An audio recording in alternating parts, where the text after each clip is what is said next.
ॐ अज्ञानतिमिरान्धस्य ज्ञानाञ्जनशलाकया चक्षुरुन्मीलितं येन तस्मै श्रीगुरवे नमः। श्रीचैतन्यमनोभीष्टं स्थापितं येन भूतले स्वयं रूपकदा मह्यं ददाति स्वपदान्तिकं।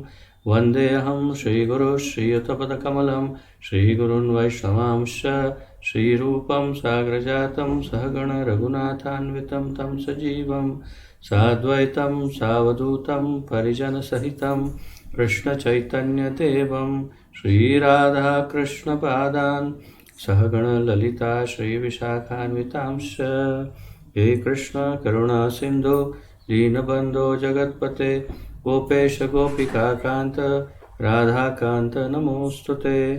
तप्त कांचन गौरांगी राधे वृंदावनेश्वरी वृषभानुसुते देवी प्रणमामि हरिप्रिये। वाञ्छाकल्पतरुभ्यश्च कृपा सिन्धुभ्य एव च पतितानां पावनेभ्यो वैष्णवेभ्यो नमो नमः। अनन्तकोटि वैष्णववृन्द की जय। नमो विष्णुपादाय कृष्णप्रेष्ठाय भूतले श्रीमते जयपताका स्वामिन् इति नामिने। नमो आचार्यपादाय निताय कृपाप्रदायने गौरकथाधामदाय नगरग्रामचारिणे। नमो विष्णुपादाय कृष्णप्रेष्ठाय भूतले श्रीमते भक्तिवेदान्त स्वामिन् इति नामिने। नमस्ते सारस्वते देवे गौरवाणी प्रचारिणे निर्विशेषशून्यवादी पाश्चात्यदेशतारिणे। जय श्री कृष्ण चैतन्य प्रभु नित्यानंद श्री अद्वैत गदाधर श्रीवासादि गौर भक्तवृंद। हरे कृष्णा कृष्ण कृष्णा हरे हरे हरे राम राम राम हरे हरे। हरे कृष्णा कृष्ण कृष्णा हरे हरे हरे राम राम राम हरे हरे। हरे कृष्णा कृष्ण कृष्णा हरे हरे हरे राम राम राम हरे हरे।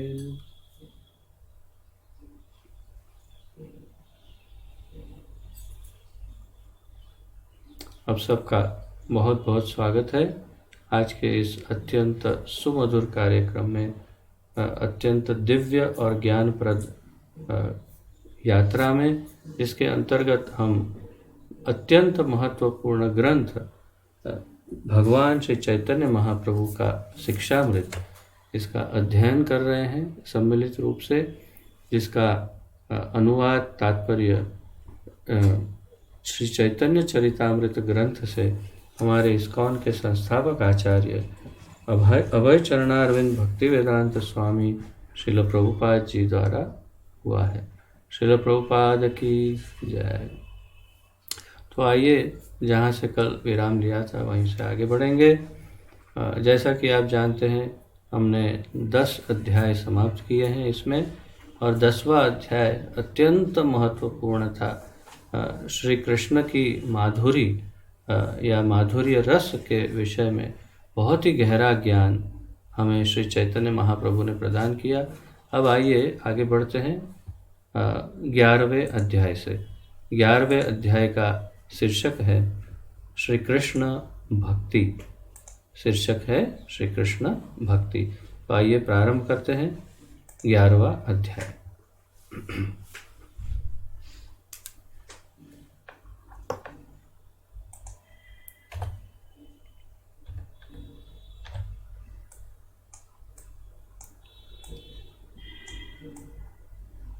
वैदिक ज्ञान संबंधी ग्रंथों की रचना करके उनका अंबार लगा देने पर भी व्यासदेव को संतोष नहीं हुआ। अब श्री चैतन्य महाप्रभु सनातन गोस्वामी को अपनी जो शिक्षा का या ज्ञान यज्ञ का जो उनका आदान प्रदान चल रहा है, उसमें महाप्रभु अब कृष्ण भक्ति का महत्व समझाने वाले हैं। तो इसीलिए सबसे पहले उदाहरण ले रहे हैं भगवान श्री वेद व्यास या व्यास जी का, जिसे हम व्यासदेव कहते हैं, जिन्होंने सब वेदों का संकलन करके आलेखन किया है। तो वे ही वेद बादरायण व्यास जिन्हें बादरायण व्यास कहते हैं, वही वेद व्यास जी का उदाहरण दे रहे हैं और कह रहे हैं कि वैदिक ज्ञान संबंधी ग्रंथों की रचना करके उनका अंबार लगा देने पर भी व्यास देव को संतोष नहीं हुआ। अर्थात वैदिक ज्ञान संबंधी ग्रंथों तो चारों वेद लिख दिए, फिर उनका उपवेद, अनुवेद, फिर कुछ अलग अलग पुराण लिखे, कुछ उपनिषद, ये वो जो भी वैदिक ज्ञान के उपलक्ष्य में उन्हें योग्य या आवश्यक लगा, वो सब ग्रंथ उन्होंने लिखे। और कुछ कुछ ऐसे भी लिखे जिसमें देवी देवताओं की भक्ति या आराधना, भक्ति तो नहीं परंतु आराधना, पूजा, सेवा का महत्व और उन देवी देवताओं का महत्व, जैसे देवी भागवत है, शिव महापुराण है, ऐसे उदाहरण दे रहा हूँ। तो ऐसे कई ग्रंथ उन्होंने लिख दिए। जैसे सामवेद में चंद्रमा का और सोम रस का महत्व और इत्यादि, तो बहुत कुछ ऐसा लिखा। और फिर क्या हुआ, और अंबार लगा दिया, अर्थात हम जैसे कहते हैं कि ढेर लगा दिया, बहुत बड़ा, कितने सारे ग्रंथ लिख दिए। अब सबसे बड़ी बात यह है कि ये जो वेद व्यास जी हैं, वे उन हमारे इस पृथ्वी के जो चिरंजीवी हैं, 7 चिरंजीवी कहते हैं, उनमें से एक वेद व्यास हैं। तो वे चिरंजीवी है, अर्थात कि उनकी उम्र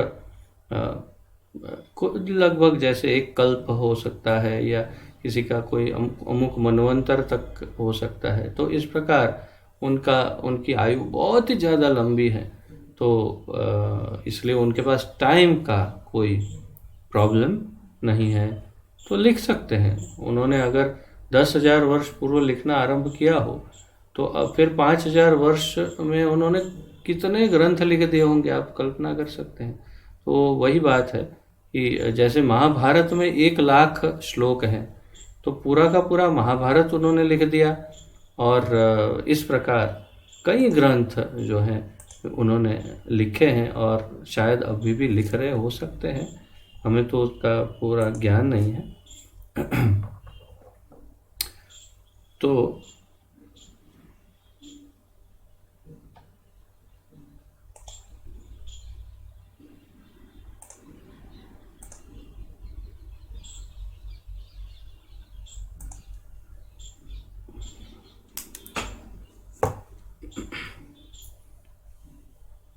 उनकी इस अवस्था का अवलोकन कर गुरु श्री नारद जी ने उन्हें स्पष्ट किया कि भक्ति के मिश्रण बिना स्वरूप साक्षात्कार का कोई भी पथ सफल नहीं हो सकता। सारी जो चर्चाएं हैं, ज्ञान मार्ग, कर्म योग, ध्यान योग, ये श्रेष्ठ, ये श्रेष्ठ, उन सारी चर्चाओं का एक झटके में महाप्रभु अंत ला रहे हैं। चर्चा ही नहीं, स्पष्ट, और वो भी शास्त्रों के प्रमाण के साथ। महाप्रभु स्वयं भगवान हैं, इसलिए शास्त्र सब उनसे ही उत्पन्न हुए हैं, इसलिए उन्हें शास्त्र का रेफरेंस, अर्थात शास्त्रों में से कुछ बताने के लिए, कोई श्लोक दिखाने के लिए क्या समय लगेगा। तो यहाँ पर महाप्रभु ये सारा वर्णन वृत्तांत सुना रहे हैं, जो भागवत में भी ये सब लिखा हुआ है। भागवत में भी ये पूरी घटना लिखी हुई है। तो वही घटना संक्षेप में यहाँ पर बता रहे हैं कि वेद व्यास जी बहुत दुखी थे, उन्हें कुछ अच्छा नहीं लग रहा था, चैन नहीं पड़ रहा था और बेचैनी सी लग रही थी, कुछ शांति नहीं लग रही थी। सबसे मुख्य बात थी कि वे अशांत हो गए थे। तो उनके गुरु, वेद व्यास जी के गुरु श्री नारद मुनि जी वहाँ पधारे और उन्होंने देखा, अवलोकन किया गुरु ने अवलोकन, गुरु का ही कार्य यही होता है। मैं कभी कभी सोचता हूँ कि मुझ में एक दोष है कि मैं दूसरों के दोष देख सकता हूँ, और मुझे लगता है कि ये कब मैं इससे निवृत्त होऊंगा।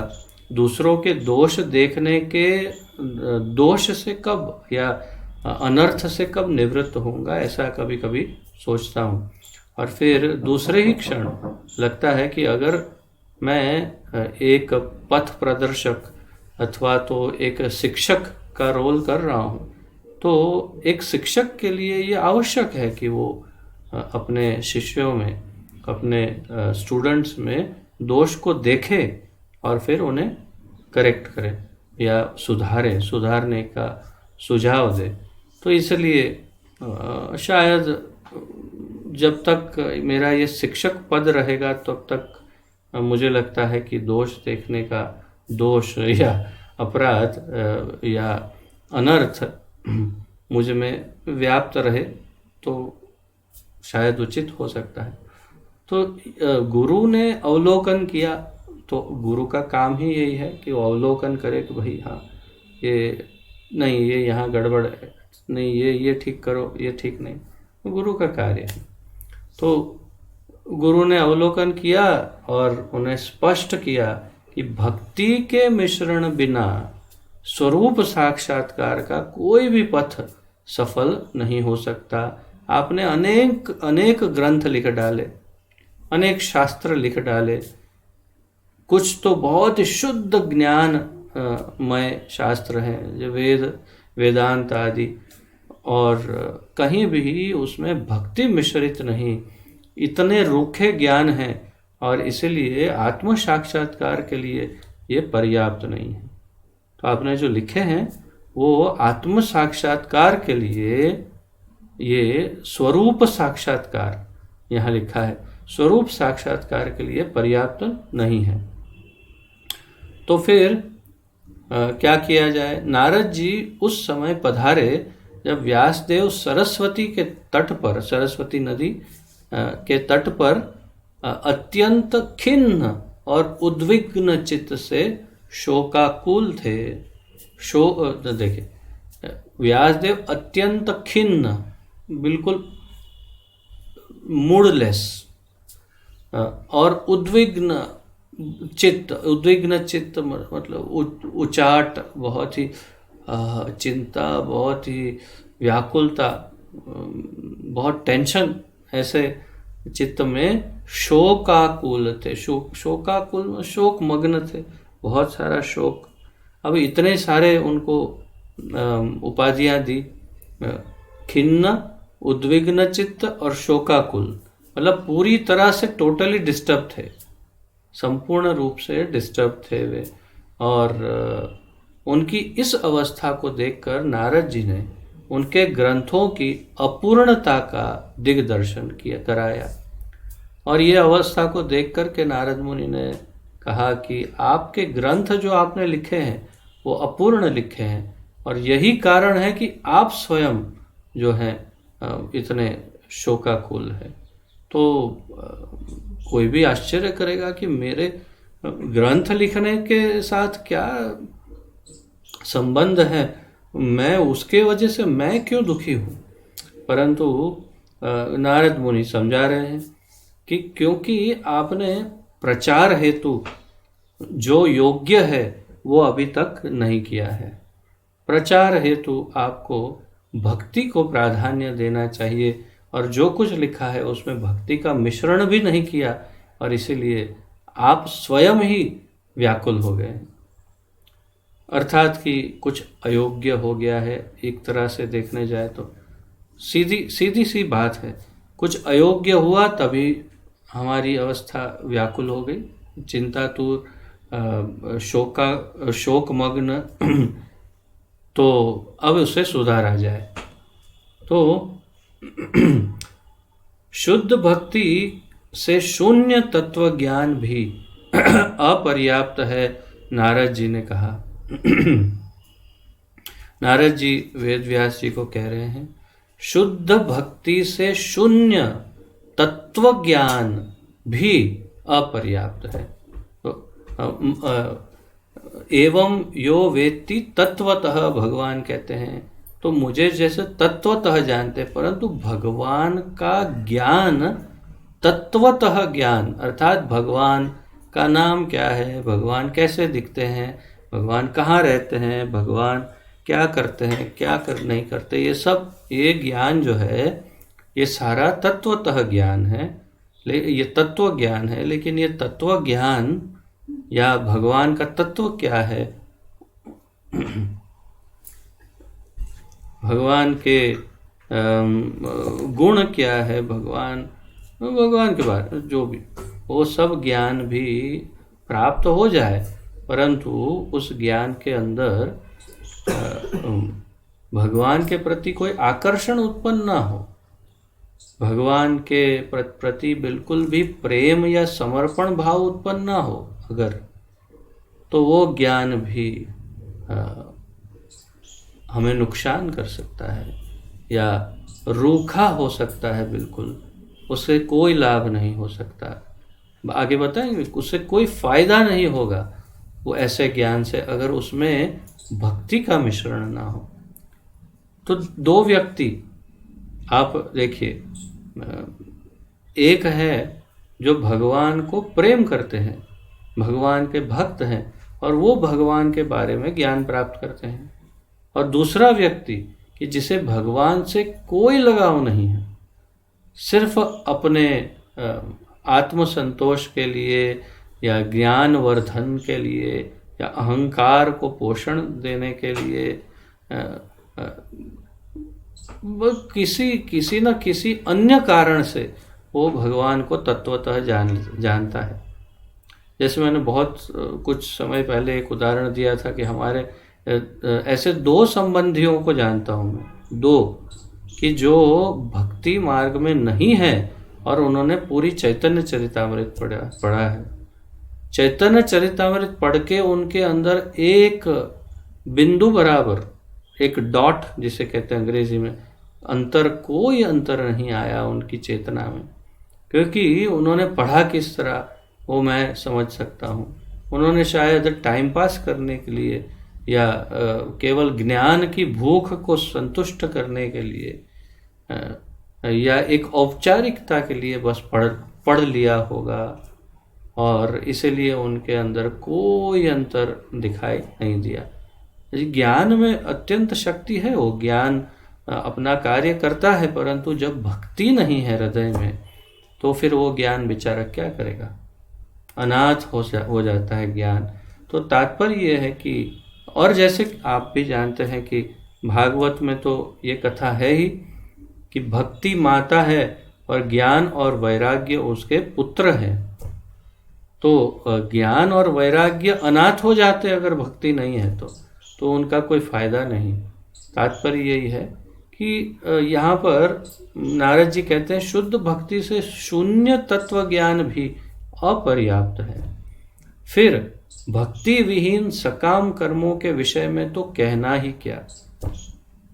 भक्ति के बिना जो सकाम कर्म होते हैं, स्वर्ग प्राप्ति के लिए, सुख प्राप्ति के लिए, इंद्रिय तृप्ति के लिए इत्यादि, ये जो सकाम कर्म है जिसमें भगवान से कोई लेना देना नहीं, उनके बारे में तो क्या कहना। फिर इस स्थिति में उनसे कर्ता किस प्रकार लाभान्वित होगा। नारद मुनि ने पूछा कि इस स्थिति में उनसे अर्थात तत्व ज्ञान से कर्ता या जो कर्मयोगी है वो कर्मों से किस प्रकार लाभान्वित होगा, कैसे फायदा होगा।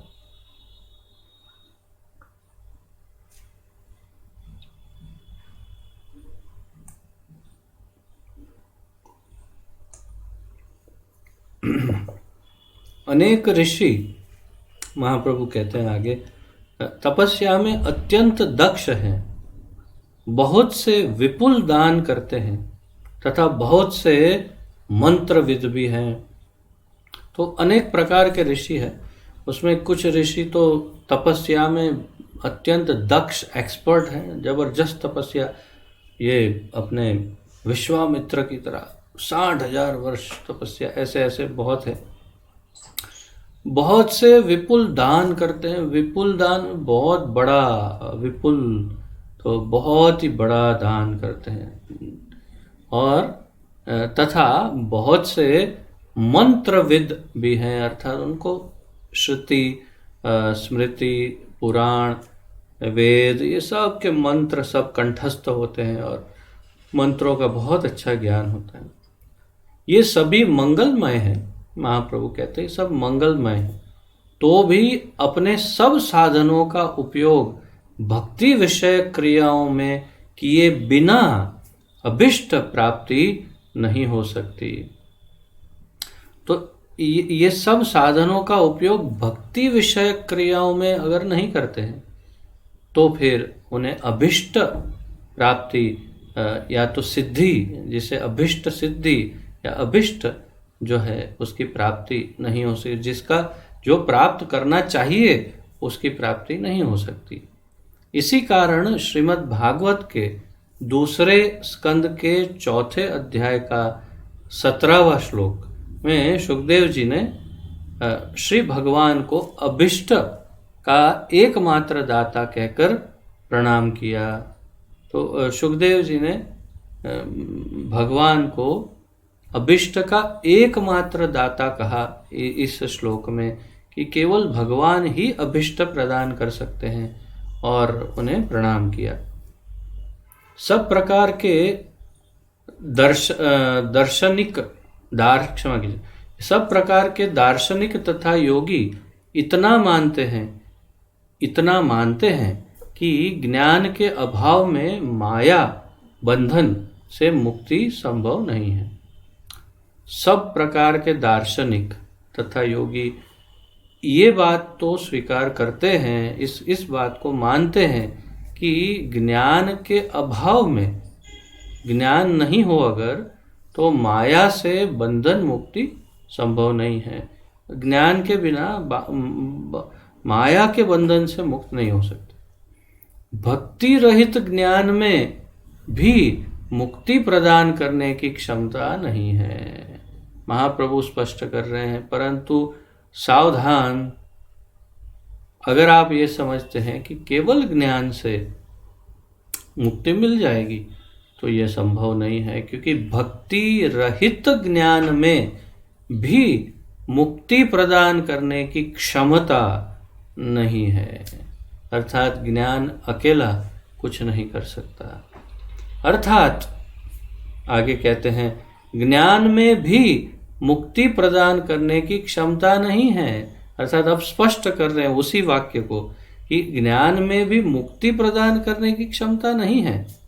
अर्थात जो दार्शनिक समझते हैं वास्तव में वो सत्य नहीं है, क्योंकि ज्ञान में मुक्ति प्रदान करने की क्षमता नहीं है। अर्थात और आगे समझाते हैं, ज्ञान से जब भक्ति पथ की प्राप्ति होती है तभी वह मुक्ति प्रदायक होता है, अन्यथा नहीं। अर्थात ज्ञान से जब भक्ति पथ की प्राप्ति हो, ज्ञान से भक्ति जब मिले, बहुनाम जन्मनाम अन्ते ज्ञानवान माम प्रपद्यते, बहुत जन्मों के बाद जब ज्ञानी भक्त बन जाता है तभी वह मुक्ति प्रदायक होता है ज्ञान।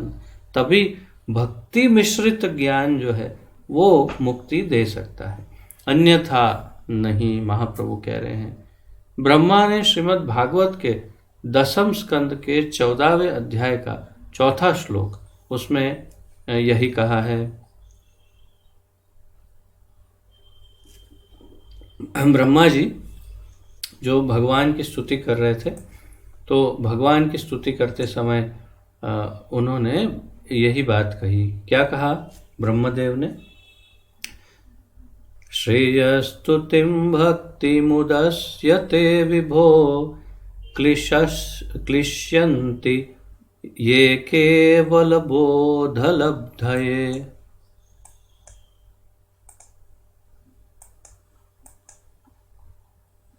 तेषामसौ क्लेशल एव शिष्यते नान्यद्यथा स्थूलतुषावघातिनाम।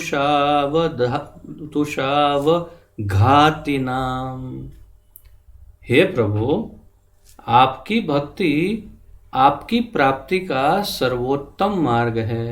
ब्रह्मा जी कह रहे हैं, हे भगवान, आपकी प्राप्ति के लिए आपकी भक्ति जो है वही सर्वोत्तम मार्ग है।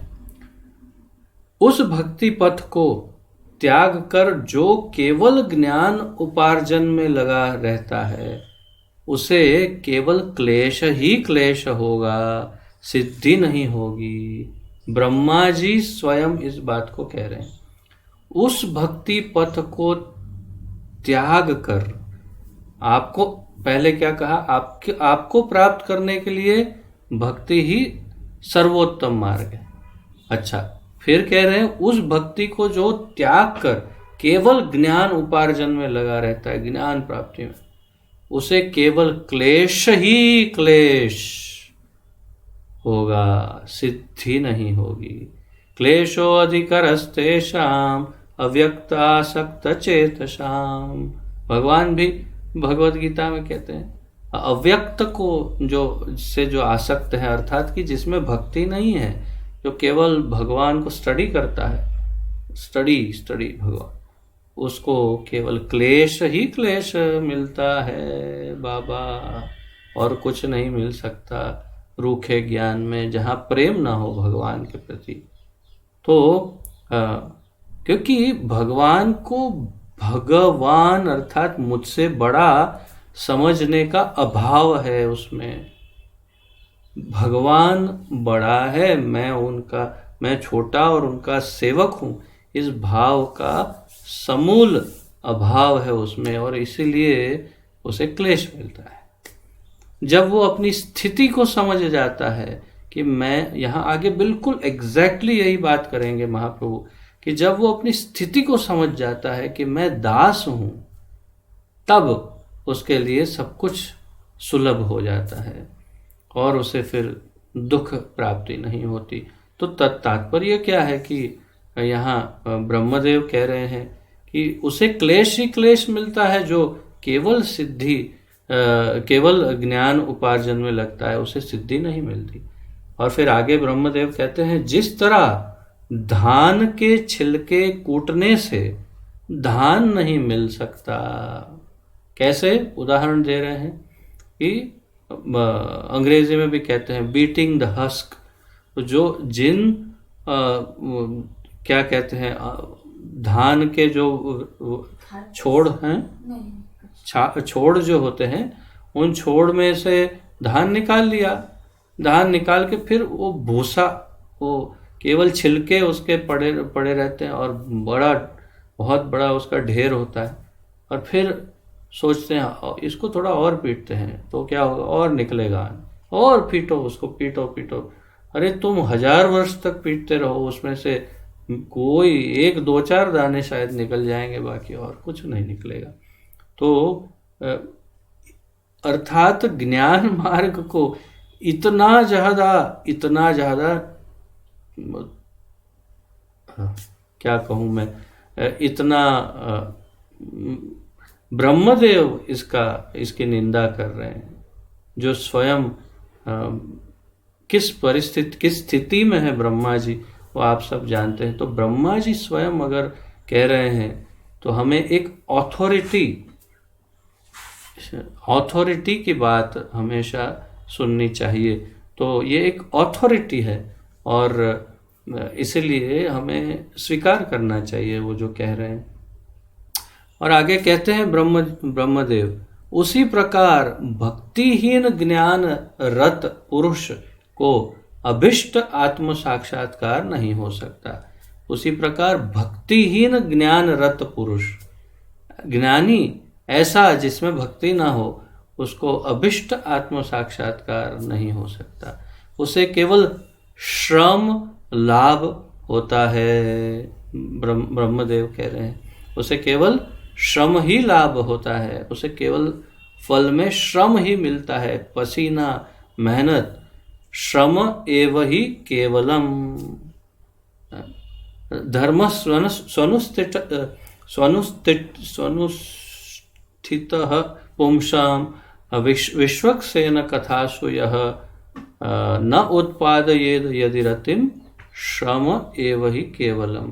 तो उसी प्रकार यहाँ कह रहे हैं ब्रह्मदेव कि जिसमें भगवान कृष्ण का कुछ लेना देना नहीं हो, जो अभी श्लोक बोला उसमें भी वही कह रहे हैं कि अगर भगवान के प्रति प्रेम या उनकी कथा के लिए रुचि अगर उत्पन्न ना हो तो फिर चाहे कितना भी श्रेष्ठ धर्म पालन क्यों नहीं किया हो, वो श्रम एव ही केवलम, उसे अंग्रेजी में कहते हैं यूजलेस लेबर, अर्थात कि अर्थहीन मेहनत, बहुत मेहनत की लेकिन कुछ नहीं मिला, ऐसा ब्रह्मा जी कह रहे हैं। तो हमें सोच समझना चाहिए कि ज्ञान मार्ग से क्या लाभ होता है।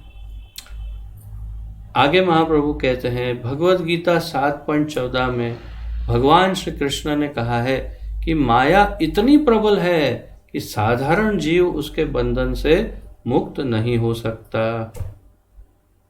तो ये आप देवी ऐसा गुणमयी मम माया दुरत्यया, तो संसार सिंधु को केवल कृष्ण चरण प्रपन्न ही पार कर सकते हैं। मामेव ये प्रपद्यन्ते मायाम एताम तरन्ति ते, केवल वही तर सकता है जो मेरी शरण में आता है, भगवान कहते हैं।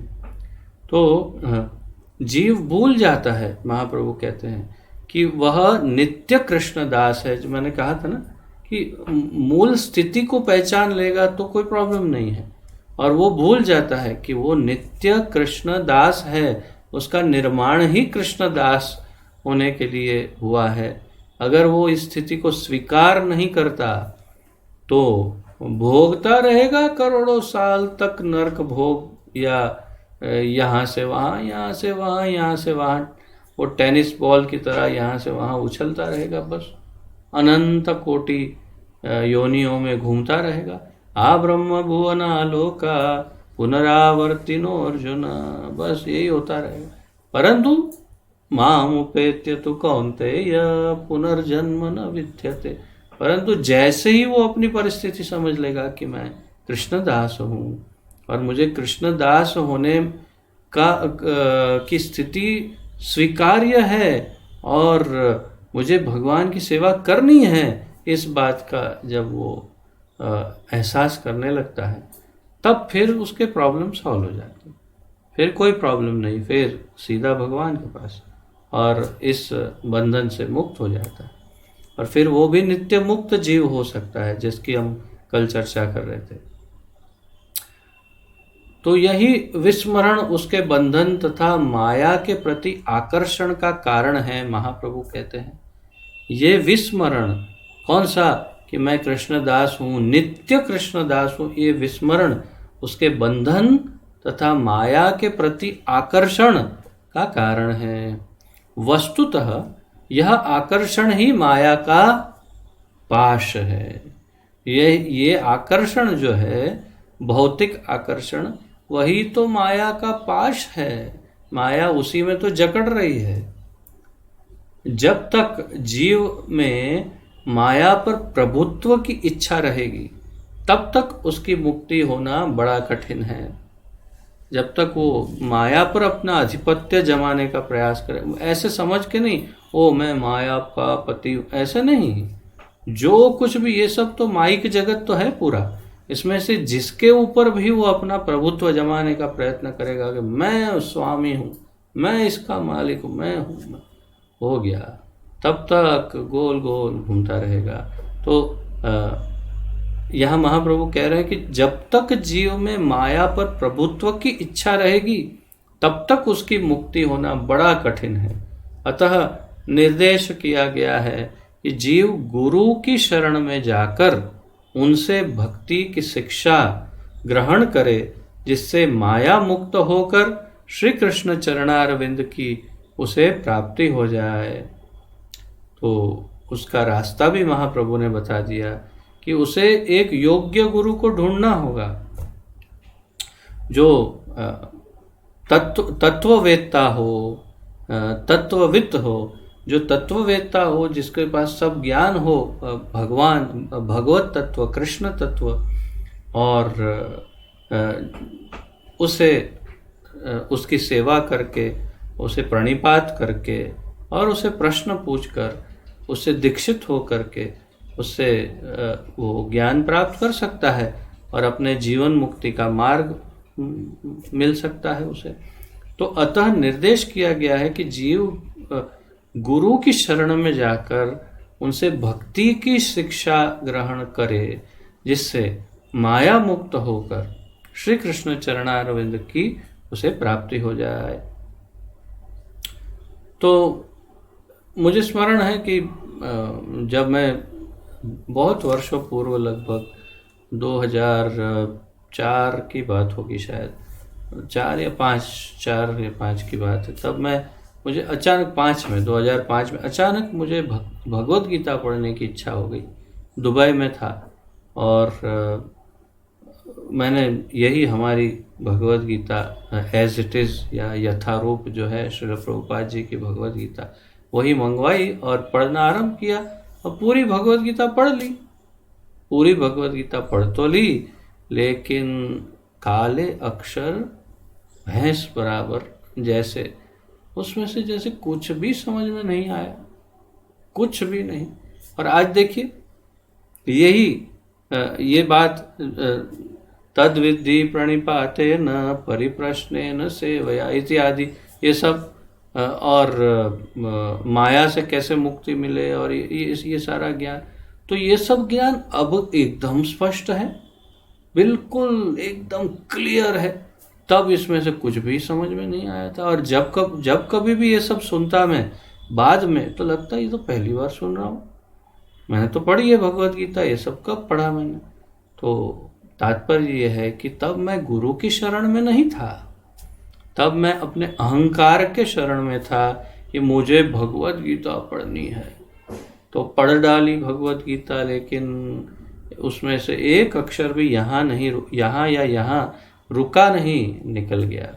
परंतु यदि मैं समर्पण भाव से, शरणागत भाव से गुरु की शरण में जाकर उनसे आज्ञा लेकर पढ़ता, तो जो आज की स्थिति है वो तब होती। तो तात्पर्य यह है कि गुरु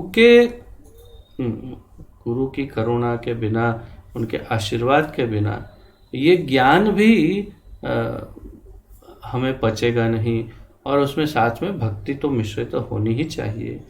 तो श्री कृष्ण चरणारविंद की उसे प्राप्ति हो सकती है जब वो गुरु की शरण में जाता है। महाप्रभु कहते हैं, कर्तव्य कर्मों के सुगम आचरण के लिए मानव समाज के ब्राह्मण, क्षत्रिय, वैश्य, शूद्र तथा 4 आश्रम, ब्रह्मचर्य, गृहस्थ, वानप्रस्थ एवं संन्यास के रूप में 8 विभाजन किए गए हैं। तो इसे वर्णाश्रम कहते हैं, वर्ण और आश्रम, 4 वर्ण 4 आश्रम। आप सब जानते हैं इसे। तो ये सब वो 4 वर्ण कौन से हैं? ब्राह्मण, क्षत्रिय, वैश्य, शूद्र, और 4 आश्रम हैं ब्रह्मचर्य, गृहस्थ, वानप्रस्थ और संन्यास, ये 4 आश्रम। तो महाप्रभु अब वर्णाश्रम की बात कर रहे हैं। परंतु अभक्त तो अपने वर्णाश्रम धर्म का पालन करने पर भी माया मुक्त नहीं हो सकता। परंतु जो अभक्त है वो अपने वर्णाश्रम धर्म का पालन करने पर भी माया, अगर आपके पास हिंदी बुक है तो इसमें यहाँ पर प्रिंटिंग मिस्टेक है, उसको आप पेन से करेक्ट कर सकते हैं।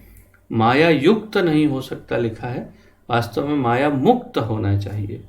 तो परंतु अभक्त जो है वो अपने वर्णाश्रम धर्म का पालन करेगा तो भी माया मुक्त नहीं हो सकता, विषय वासना के कारण। अच्छा, मुझे इससे स्मरण हुआ, मुझे पहले ही बताना था ये क्लास की शुरुआत में, मैं भूल गया। कल ऐसा ही एक बहुत बड़ा घोटाला हुआ। ये हुआ कि कल जो चैप्टर की चर्चा हम कर रहे थे उसमें हाँ, कृष्ण का वर्णन, उनका बॉडी, फेस और नहीं, जो कृष्ण के माधुर्य की जो चर्चा महाप्रभु जो हमें बता रहे थे, और उसके अनुसार जो 3 स्टेज बताई थी माधुर्य की, कि मीठा, बहुत मीठा और सबसे ज़्यादा मीठा, तो मधुर, सुमधुर और सर्वाधिक मधुर, या अत्यंत मधुर, सर्वाधिक मधुर। तो वो जो क्रम था उसमें हिंदी पुस्तक में बहुत बड़ा घोटाला है, उसमें उसका क्रम इधर उधर हो गया। तो कल मैंने बोल दिया, वीडियो हो गया, सब हो गया, और बाद में मेरी पत्नी मुझसे इंग्लिश बुक के द्वारा वो चर्चा करने लगी।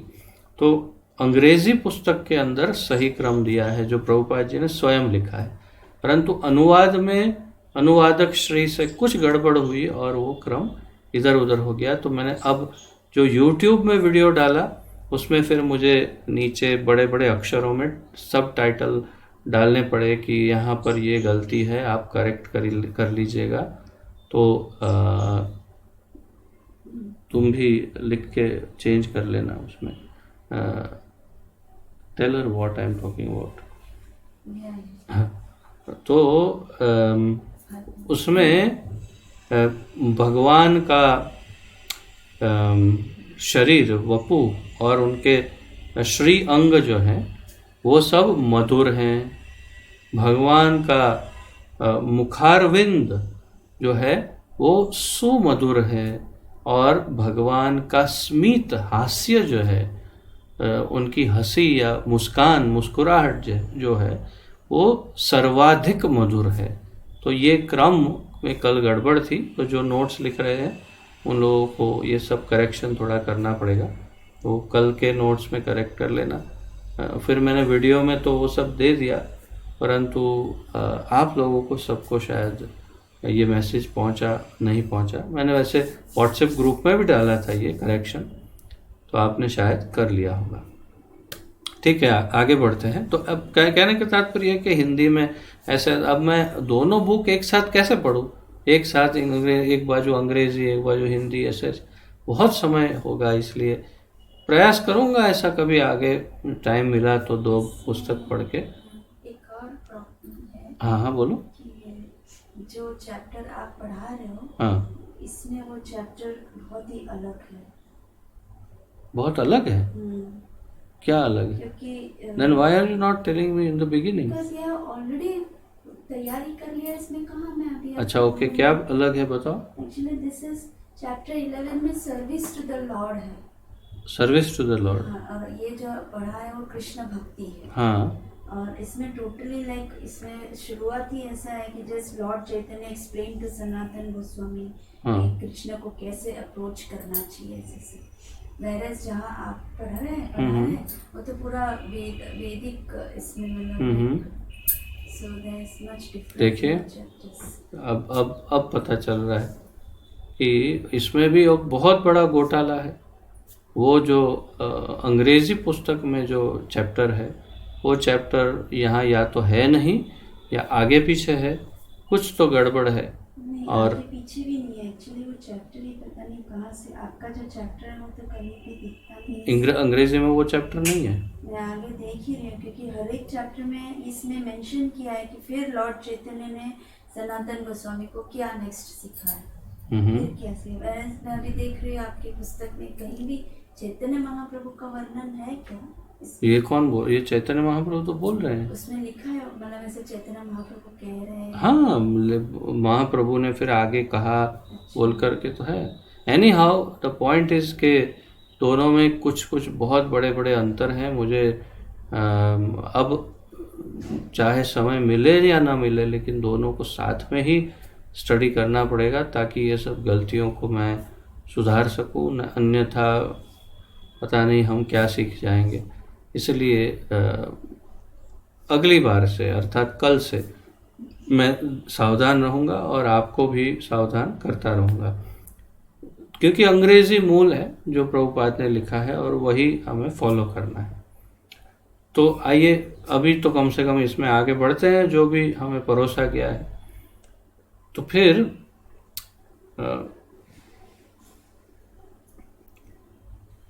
परंतु अभक्त तो अपने वर्णाश्रम धर्म का पालन करने पर भी माया मुक्त नहीं हो सकता।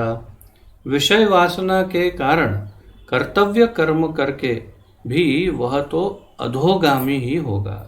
विषय वासना के कारण, विषय सब वासना जो है उसकी इंद्रिय तृप्ति की इच्छाएं, तो कर्तव्य कर्म करके भी, अर्थात वो अगर अपना कर्तव्य ही निभाए, मैं बस अपना कर्तव्य निभाऊंगा, धर्म निभाऊंगा, परंतु विषय की वासना बनी ही रहेगी, तो फल क्या होगा?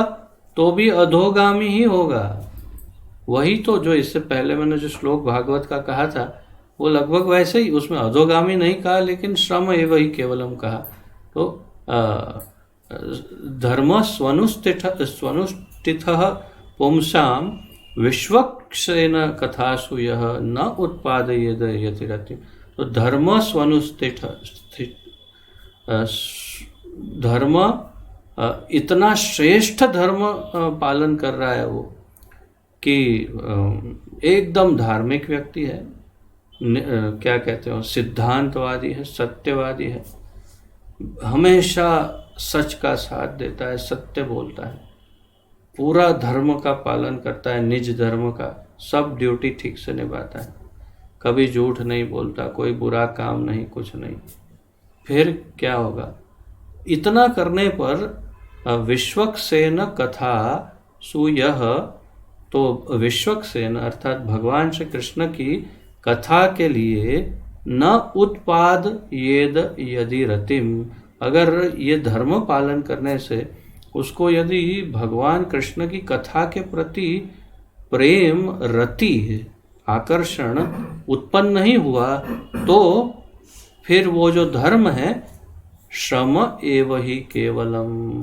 तो इतना बड़ा धार्मिक व्यक्ति या सिद्धांतवादी, सत्यवादी व्यक्ति भी केवल श्रम ही कर रहा है, उससे उसे कोई लाभ नहीं होगा। बल्कि यहाँ पर तो महाप्रभु ने यहाँ तक कह दिया कि कर्तव्य कर्म करके भी वह तो अधोगामी ही होगा। तो इतना करके भी उसको तो अधोगमन अर्थात नीचे की डायरेक्शन में क्या कहते हैं जिसे पाताल लोक या तो नर्क लोकों में उसे जाना होगा। अतः जिसे माया से मुक्त होने की इच्छा हो वह अपने अपने कर्तव्य कर्म में संलग्न होने के साथ साथ कृष्ण भावना भावित भक्ति भी करे। तो ये नहीं कहा कि अपना कर्तव्य सब कुछ छोड़ के बस खाली बैठ जाओ, परंतु ये कहा महाप्रभु ने कि वो अपने कर्तव्य कर्म के करने के साथ साथ कृष्ण भावना भावित भक्ति भी करे, ये जरूरी है। इस संदर्भ में भगवान श्री गौर हरि महाप्रभु ने श्रीमद् भागवत से एक श्लोक सुनाया। तो और फिर महाप्रभु ने इतना कहते हुए साथ में एक श्रीमद् भागवत का श्लोक सुनाया। उसमें भागवत धर्म का वर्णन करते हुए नारद जी ने कहा है कि श्री वर्णाश्रम व्यवस्था भगवान के विराट विश्व रूप से उत्पन्न हुई है। उस श्लोक के अनुसार नारद जी ये वर्णन करते हैं कि ये वर्णाश्रम जो व्यवस्था है वो भगवान के विराट रूप से उत्पन्न हुई। कैसे? ब्राह्मण विश्व रूपधारी भगवान के मुख से, क्षत्रिय उनकी भुजाओं से, वैश्य उरु से तथा शूद्र चरणों से प्रकट हुए हैं। इस कारण उनमें विराट पुरुष के सत्व, रज आदि गुणों का पृथक पृथक अलग अलग प्रकाश है। भगवान श्री कृष्ण की भक्ति से युक्त न होने पर मनुष्य अपनी स्थिति से गिर जाता है। भगवान श्री कृष्ण की भक्ति से युक्त न होने पर मनुष्य अपनी स्थिति से गिर जाता है। इसको तो मैं कितनी बार बोलूं, बोलता ही रहूं जब तक ये ड्रिल होके दिमाग में फिट ना हो जाए। भगवान श्री कृष्ण की भक्ति से युक्त न होने पर मनुष्य अपनी स्थिति से गिर जाता है, चाहे वह कर्तव्य कर्म करे अथवा न करे। महाप्रभु कह रहे हैं वो चाहे अपना कर्तव्य करे या ना करे, कुछ भी करे, अगर वो कृष्ण भक्त नहीं है तो वो गिर जाएगा अपनी स्थिति से, उसका अधपतन अवश्य होगा, चाहे वो कितना भी धार्मिक क्यों ना हो। ऐसे कई उदाहरण भी हैं शास्त्रों में। और अब महाप्रभु आगे कहते हैं, श्रीमन महाप्रभु गौर सुंदर ने स्पष्ट किया कि मायावादी अपने को स्वयं को ईश्वर अथवा जीवन मुक्त मानते हैं। महाप्रभु गौर सुंदर जो हैं उनके समय में बहुत सारे मायावादी सन्यासी थे जो शंकराचार्य के अनुयायी माने जाते हैं, और वे मायावाद का प्रचार प्रसार अच्छे से कर रहे थे, बढ़िया से, और महाप्रभु अच्छे से अवगत थे उनसे। तो इसीलिए वे कहते हैं कि मायावादी स्वयं को ईश्वर अथवा जीवन मुक्त मानते हैं। तो जैसे दो सन्यासी, मायावादी सन्यासी जब आपस में मिलते हैं तो ये औपचारिकता है कि दोनों एक दूसरे को प्रणाम करते हैं और कहते हैं नमो नारायण, नमो नारायण, अर्थात मैं नारायण को प्रणाम करता हूँ, अर्थात दोनों एक दूसरे को नारायण समझते हैं। तो या तो मतलब मायावादी अपने को ईश्वर अथवा जीवन मुक्त मानते हैं, किंतु श्री चैतन्य महाप्रभु तथा श्रीमद् भागवत के अनुसार वे वास्तव में मुक्त नहीं हैं। श्री महाप्रभु ने श्रीमद् भागवत के 10वें स्कंद के दूसरे अध्याय का 32वां श्लोक सुना करके प्रमाण दिया। 10वें स्कंद 32 दूसरा अध्याय 32वां श्लोक 10.2.32। येन्ये रविन्दाक्ष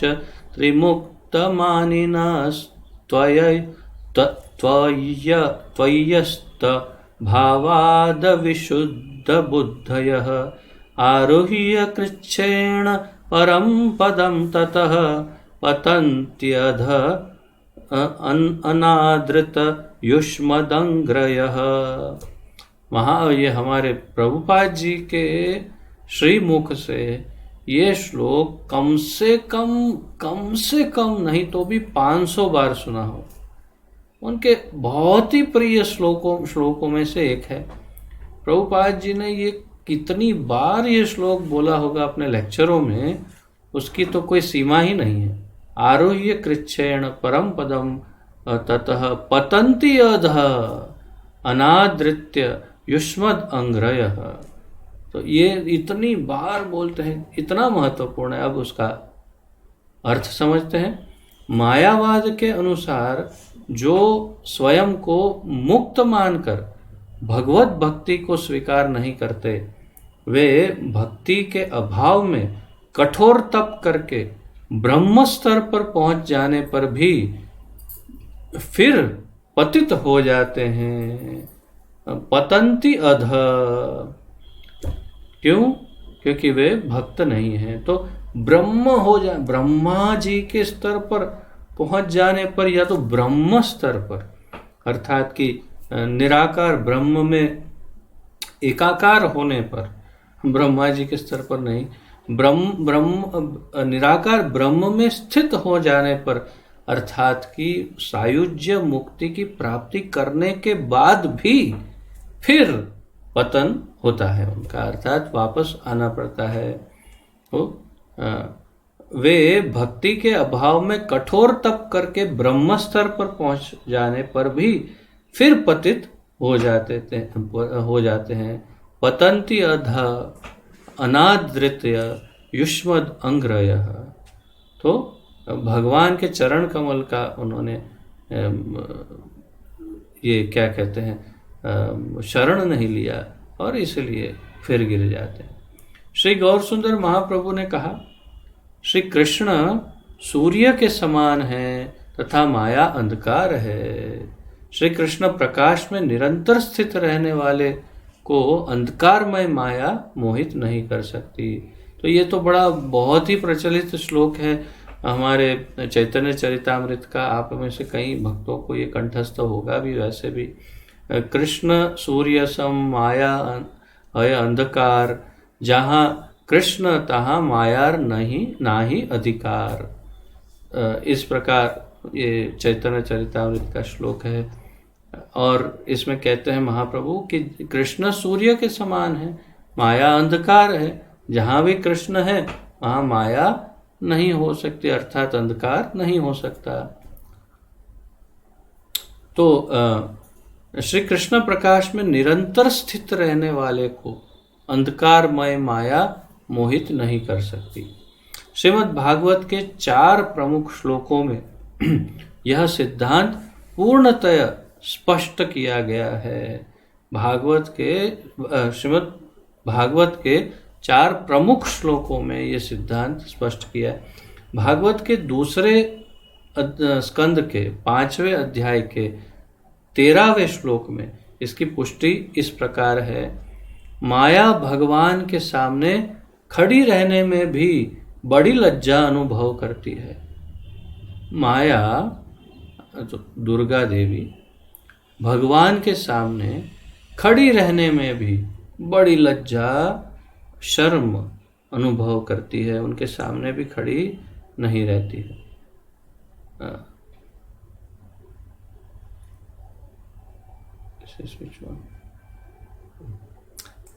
तो ये आप अवश्य इसे पढ़ सकते हैं, दूसरे स्कंद 5वां अध्याय और 13वां श्लोक।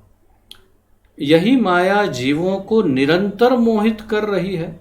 जो भगवान के सामने खड़ी नहीं रह सकती वो जीवों को मोहित करने का उनका कार्य है, करती है। ये बिल्कुल वैसे ही जैसे एक बहुत बड़ी कंपनी है, उसके डायरेक्टर हैं, एक ऑफिसर हैं सामान्य, और ऑफिसर का कार्य है कि जो मजदूर हैं, लेबर हैं उस कंपनी में, उन सब को यहाँ से वहाँ ये वो ठीक ठाक करे। और जब डायरेक्टर आते हैं तो ऑफिसर उनके सामने एकदम ऐसे झुक के खड़े रहते हैं, वो कुछ गड़बड़ ना हो जाए कहीं, और थोड़े शर्माते हैं, डरते हैं। वैसा ही है। तो माया एक जेलर है, ऑफिसर है, और भगवान के सामने शर्माती है, परंतु हमारी तो चटनी बना देती है। तो यही माया हम जीवों को निरंतर मोहित कर रही है। बद्ध अवस्था में जीव माया से नाम मात्र की मुक्ति के लिए वाक् चातुरी के अनेक आविष्कार करता रहता है। बद्ध अवस्था में जीव, जो हम सब बद्ध अवस्था के जीव, नाम मात्र की मुक्ति के लिए, नाम मात्र की मुक्ति, वास्तविक मुक्ति तो पता ही नहीं है ना। वाक चातुरी के, वाक चातुरी अर्थात बोलने की, वाक बोलने की, चातुरी कला, एक्सपर्ट बोलने में, वाक चातुरी के अनेक आविष्कार करता रहता है।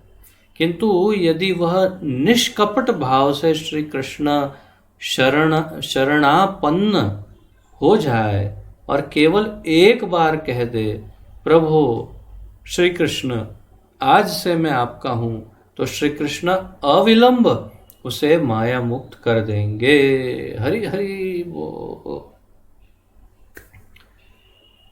महाप्रभु ने कितनी बड़ी बात, कितनी महत्वपूर्ण बात से हमें अवगत कराया। कितनी महत्वपूर्ण बात। रास्ता दिखा, पहले तो सब दिखा कि ये बहुत भयानक है, ये है वो है, सब बता दिया। बाहर जाने का सीधा रास्ता भी दिखा दिया, यहाँ से सीधे जाओ, बाहर निकल जाओगे, क्या रास्ता। किंतु यदि वह निष्कपट भाव से, पहले निष्कपट भाव से, निष्कपट भाव अपने अंदर हृदय में, अंतःकरण में देखना होगा, मेरा भाव कैसा है भाई, निष्कपट है या कुछ न कुछ है अंदर, अभी भी चल रहा है, खिचड़ी पक रही है। वो अंदर दूसरा वो बैठा ही है, अंदर की खिचड़ी देख रहा है बैठे बैठे, तो कुछ नहीं है, एकदम क्लियर है, निष्कपट है। तो फिर आगे बढ़ो। निष्कपट भाव से श्री कृष्ण शरण आपन्न हो जाए अर्थात कि भगवान श्री कृष्ण की शरण ग्रहण कर ले। और फिर ये डायलॉग के साथ कहा महाप्रभु ने, और केवल एक बार कह दे। चलो भाई, एक बार तो बोल दो। रोज बोलने की या नित्य बोलने की बात नहीं, केवल एक बार यदि बोल दे, क्या, प्रभो श्री कृष्ण आज से मैं आपका हूं, बस, तो श्री कृष्ण अविलंब बिना समय गंवाए उसे माया मुक्त कर देंगे, उसे माया से मुक्त कर देते हैं। और रामायण लंका कांड 18वें अध्याय का 33वां श्लोक में भगवान के वचन से यह पुष्टि है। तो महाप्रभु अब रामायण का रेफरेंस दे रहे हैं। ये वाल्मीकि रामायण है, ये तुलसीदास जी की रामायण नहीं, वाल्मीकि जी की ओरिजिनल जो संस्कृत रामायण है उसका रेफरेंस दे के कह रहे हैं। 18वें अध्याय के, लंका कांड में 18वें अध्याय के 33वें श्लोक से कह रहे हैं। पहले मैं स्टोरी बताता हूँ। जब विभीषण जी लंका छोड़ के आए और श्री रामचंद्र को कहा कि मुझे आपके शरण में ले लीजिए, मैं रावण का परित्याग करके आ गया हूँ, आपका दास बनने के लिए आया हूँ। तो राम जी ने कहा कि ठीक है, आप हमारे अतिथि गृह में, गेस्ट हाउस में रुकिए, मैं हमारे मंत्रियों के साथ थोड़ी मंत्रणा कर लेता हूँ और फिर डिसाइड करते हैं क्या करें। मुझे पूछना तो पड़ेगा, हमारी भी एक कमेटी है, पूरी कमेटी में पूछताछ करके फिर बताता हूँ। ठीक है। फिर श्री रामचंद्र ने सभी, सुग्रीव, जामवान, नल, नील, अंगद और हनुमान जी और सभी जो भी मंत्रीगण थे सबसे पूछताछ, बातचीत सब किया।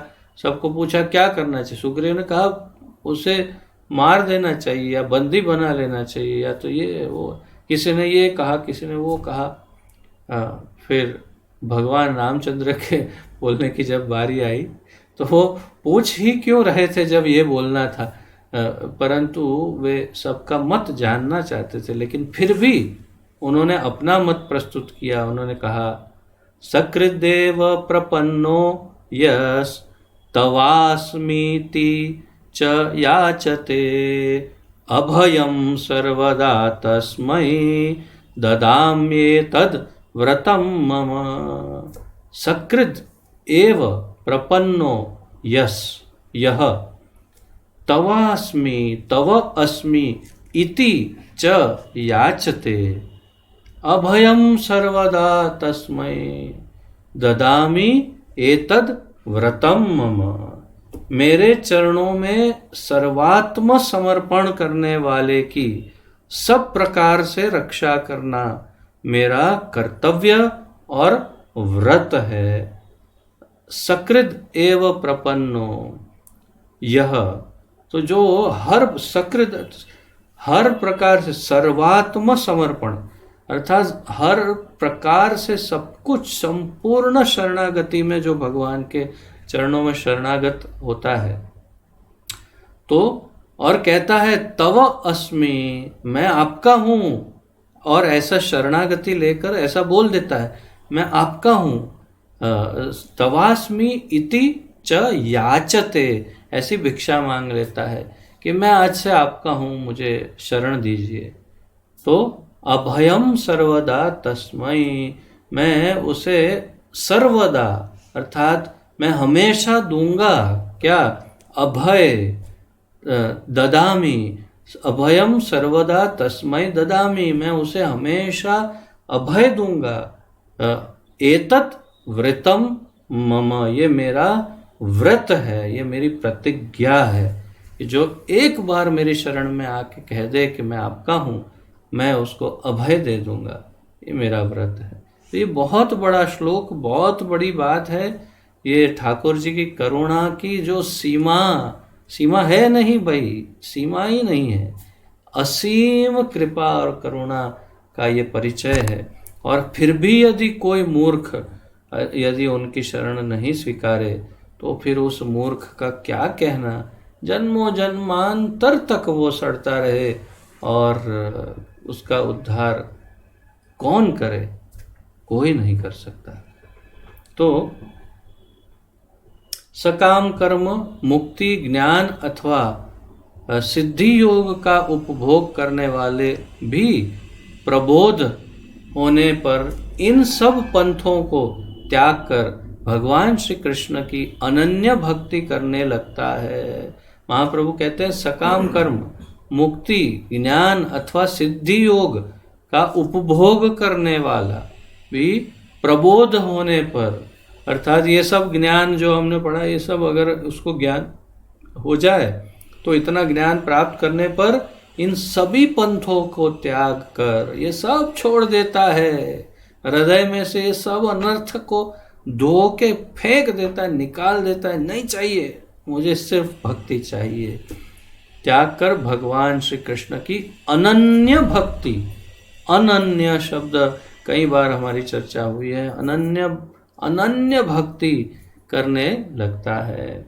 श्रीमद् भागवत दूसरे स्कंद के 3 अध्याय का 10वां श्लोक में कहा है कि जिसे भोग की अथवा मोक्ष की इच्छा हो उसे भी भक्ति ही करनी चाहिए। ये वो श्लोक है। अकाम सर्व कामो वा मोक्ष काम उदारतिः तीव्रेण भक्ति योगेन यजेतः पुरुषः परम। ये दूसरा 2.3.10 ये बहुत ही अत्यंत महत्वपूर्ण श्लोक अर्थात कंठस्थ करने योग्य श्लोक है। और इसमें कहा अकाम सर्व कामो वा, जिसका अकाम अर्थात जो शुद्ध भक्त है, जिसको कोई कामना नहीं हृदय में, सर्व कामो वा जिसमें सभी प्रकार की कामनाएं वासनाएं हैं उसके हृदय में, मुझे ये चाहिए वो चाहिए ये भी चाहिए वो भी चाहिए। मोक्ष काम, इसकी मोक्ष की कामना हो कि मुझे मोक्ष चाहिए। उदारधि जिसे ज्ञान की भूख है, जिसे ज्ञान चाहिए, तो उसे क्या करना चाहिए। इन सभी को तीव्रेण भक्ति योगेन, साधारण भक्ति योग नहीं, तीव्र भक्ति योग, एकदम तीव्रेण भक्ति योगेन यजेतः पुरुषः परम। तो परम पुरुष भगवान श्री कृष्ण की आराधना करनी चाहिए, भक्ति करनी चाहिए। तीव्रेण भक्ति योगेन, उसकी भक्ति करनी चाहिए, तब उसे कुछ भी मिल सकता है। उसको कामना हो तो पूरी हो जाएगी, मोक्ष चाहिए तो मिल जाएगा, ज्ञान चाहिए तो मिल जाएगा, और शुद्ध भक्ति चाहिए तो भी मिल जाएगी। किसी भी अवस्था में उसे भक्ति ही करनी चाहिए। यह श्रीमद् भागवत का 2.3.10 श्लोक है। फिर भी भक्ति से भोग इच्छा करने वाले शुद्ध भक्त नहीं हैं। भक्ति से भोग इच्छा करने वाले शुद्ध भक्त नहीं हैं, फिर ठीक है। फिर भी भक्त होने से वे भाग्यवान अवश्य हैं। तो चाहे वो ज्ञान मिश्र भक्ति या काम मिश्र भक्ति भी कर रहे हो तो भी भाग्यवान है, भक्ति तो कर रहे हैं। वे नहीं जानते कि भक्ति का लाभ भोग प्राप्ति नहीं है। वैसे भक्ति परायण होने से एक न एक दिन वे समझ जाते हैं कि भक्ति का उद्देश्य विषय भोग नहीं है। एक न एक दिन समझ जाएंगे, भक्ति करने दो, आगे बढ़ने दो, भले कामना है तो भी भक्ति करने दो। एक न एक दिन समझ जाएंगे कि ये सब भोग के लिए भक्ति नहीं है। श्री कृष्ण स्वयं कहते हैं कि भक्ति को फल स्वरूप विषय सुख की इच्छा रखने वाले अत्यंत मूर्ख हैं, क्योंकि ऐसा करना अपने लिए विष मांगने जैसा है। यदि भक्ति में कोई विषय सुख मांगता है तो वो अपने लिए विष मांगता है, जहर मांगने जैसा। भक्ति का यथार्थ फल है भगवत प्रेम। भक्ति, ये लिखिए, भक्ति का यथार्थ फल है भगवत प्रेम। भक्ति का यथार्थ फल है भगवत प्रेम। अलग से लिखना ये सेंटेंस। अर्थात भक्ति का यदि कोई फल प्राप्त होना है या होना चाहिए तो वो एक ही है, भगवान के लिए प्रेम। तभी भक्ति ठीक चल रही है। अन्यथा कुछ न कुछ उसमें से और मिल जाए तो समझना कि भक्ति हमारी सही नहीं है। प्रेम जागृत हो जाना चाहिए। चाहे कोई श्री कृष्ण से भोग की इच्छा करे, किंतु सर्वशक्तिमान प्रभु उसकी स्थिति देखते हैं तथा धीरे धीरे भोग उन्मुखी जीवन से मुक्त करके उत्तरोत्तर अपनी भक्ति में ही नियुक्त कर देते हैं। ये भी बहुत बड़ी बात है, बहुत ही महत्वपूर्ण। भगवान स्वयं इसका उत्तरदायित्व लेते हैं, इसकी जिम्मेदारी लेते हैं। भक्त के हृदय में देखते हैं जब अनर्थ भरे हैं, भोग इच्छा पड़ी है, कामनाएं भरी है, तो भगवान स्वयं ही विद्युनोति सुहृत सताम, भगवान स्वयं ही हृदय में उसे धो देते हैं इन सब अनर्थों को। और जैसे महाप्रभु यहाँ कह रहे हैं कि वे स्वयं ही धीरे धीरे भोग उन्मुखी जीवन से मुक्त करके उत्तरोत्तर अपनी भक्ति में नियुक्त कर देते हैं। भगवान कितने दयालु हैं ठाकुर जी। भक्ति से यथार्थ रूप में संपन्न होने पर उसे अपनी प्राकृत आकांक्षा तथा इच्छाओं का विस्मरण हो जाता है। जब भक्त बन जाता है तो उसकी जो प्राकृत आकांक्षा इच्छाएं हैं वो सब भूल जाता है। श्रीमद् भागवत 5वें स्कंद के 19वें अध्याय के 27वें श्लोक में इसका अनुमोदन है। सत्यम दिशत्यार्थिता मर्थितो नृणाम नैवार्थदो यत्युनरर्थिता यतः स्वयं विधते भजतामनिच्छतामि ताम इच्छा विधानम निज पाद पल्लवम। यह सत्य है कि भगवान श्री कृष्ण अपने भक्तों की इच्छा पूर्ण करते हैं, पर वे उन इच्छाओं की पूर्ति नहीं करते जिनसे क्लेश अथवा अनर्थ हो। बिल्कुल शुरुआती भक्तों में ये बड़ा प्रॉब्लम रहता है। भगवान हमारी ये इच्छा पूरी नहीं करते, अब मैं भक्ति क्यों करूं? बाबा, उससे तुम्हारा बहुत बड़ा नुकसान होता अगर ये इच्छा पूरी हो जाती। इसलिए ठाकुर जी तुमने बचा रहे हैं उससे, तुम समझ नहीं रहे हो। जैसे छोटा बच्चा अग्नि में हाथ डालता है, पापा उसको एक थप्पड़ मार के हाथ खींच लेता है, पर उसको लगता है अरे पापा ने मुझे हाथ नहीं डालने दिया। अरे भाई, तो हाथ डालता तो क्या होता? भगवान इतना ध्यान रखते हैं, लेकिन मूर्ख भक्त या शुरुआती कनिष्ठ भक्त नहीं समझ सकते। भक्त में विषय वासनाओं से दूषित आकांक्षाएं भी हो, पर भक्ति के प्रताप से शनै शनै ही अर्थात धीरे धीरे विषयेषणा से मुक्त होकर वे प्रेम भक्ति सुखामृत के अनन्य अभिलाषी बन जाते हैं। अर्थात धीरे धीरे भक्ति में आगे बढ़ने से वैदिक भक्ति भाव, ये क्या कहते हैं उसे, अर्चन पद्धति से अर्चना करके अर्थात भगवान की श्री विग्रह की सेवा इत्यादि और भागवत धर्म का पालन करके भावपूर्वक भागवत और श्रीमद् भगवत गीता आदि का गुरु के चरणों में अध्ययन करने से और सर्वोपरि सबसे ऊपर नाम जप, नाम संकीर्तन, श्रवण करके और नियम के पालन आदि करके वैधि भक्ति से धीरे धीरे धीरे धीरे धीरे उसका हृदय एकदम शुद्ध हो जाएगा। अगर वो सही ढंग से वैधि भक्ति का पालन करता है तो सारे अनर्थ निकल जाएंगे हृदय में से और एकदम शुद्ध हो करके वो सुखामृत के अनन्य अभिलाषी बन जाते हैं। अर्थात वो भगवान के सानिध्य में जो सुख प्राप्त है उसका अभिलाषी भी बन जाता है और अधिकारी भी बन जाता है, उसे प्राप्त हो जाता है। तो आज यहाँ तक ही चर्चा को लेते हैं, यहाँ से विराम लेते हैं और फिर कल आगे बढ़ेंगे।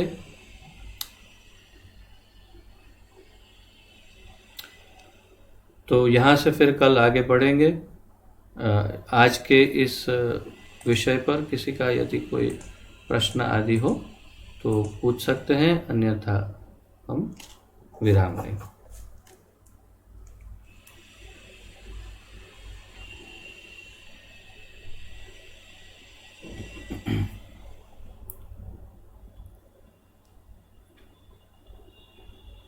किसी का कोई प्रश्न आदि है?